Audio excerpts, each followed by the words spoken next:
سمجھ مکان درس کرتا ہوں استاد فاضل حضرت علامہ مولانا حافظ غلام رسول چشتی صاحب سے مہربانی فرما کر آپ اسٹیج پر تشریف لے آئیں، اور جو بھی سید زادہ اسٹیج سے پیچھے بیٹھا ہوا ہے اس سے بھی گزارش کرتا ہوں کہ وہ بھی اسٹیج پر تشریف لے آئیں۔ خلوص والے کلیجے کا چین کہتے ہیں، جس کو سمجھ آئیے بولے سبحان اللہ۔ خلوص والے کلیجے کا چین کہتے ہیں، اور ایمان والے شاہ مشرقین کہتے ہیں۔ ایمان والے شاہ مشرقین کہتے ہیں، ارے جسے خدا کے سوا نہ کچھ یاد رہے، زبان عشق میں اسے حسین کہتے ہیں۔ زبان عشق میں اسے حسین کہتے ہیں۔ اور صحیفہ جو بھی ہو قرآن ہو نہیں سکتا، صحیفہ جو بھی ہو قرآن ہو نہیں سکتا۔ منافق تو کبھی احساس ایمان ہو نہیں سکتا، اور نہ ہو جس کے دل میں محبت تعظیم سرکار دو عالم کی، وہ لاکھ نمازیں پڑھے کبھی مسلمان ہو نہیں سکتا۔ وہ لاکھ نمازیں پڑھے کبھی مسلمان ہو نہیں سکتا۔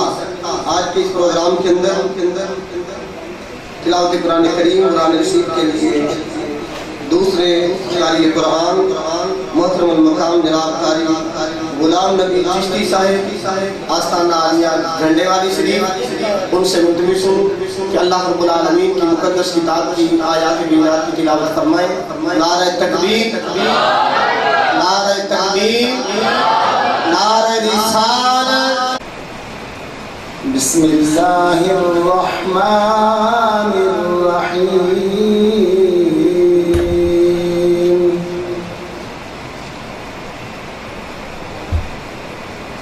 وقال الذين كفروا لا تسمعوا لهذا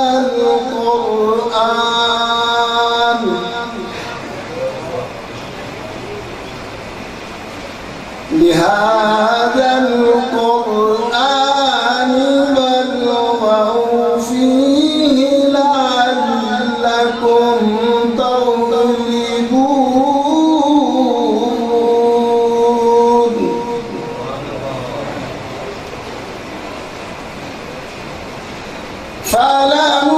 فلنذيقن الذين كفروا عذابا شديدا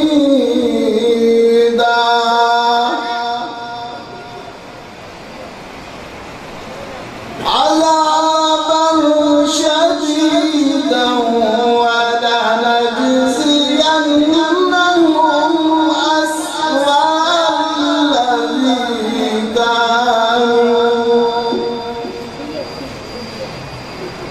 أسوأ الذي كانوا يعملون۔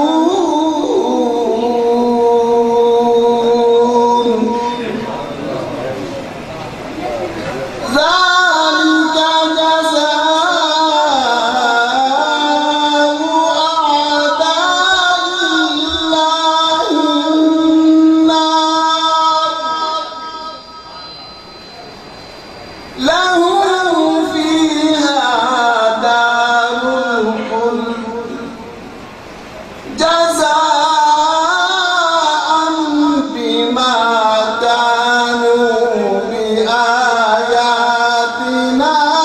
يجحدون۔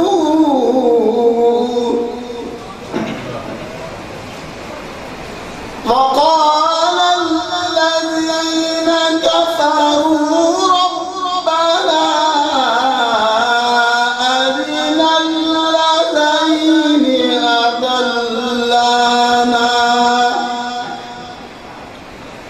أرنا الذين أضلانا من الجن والإنس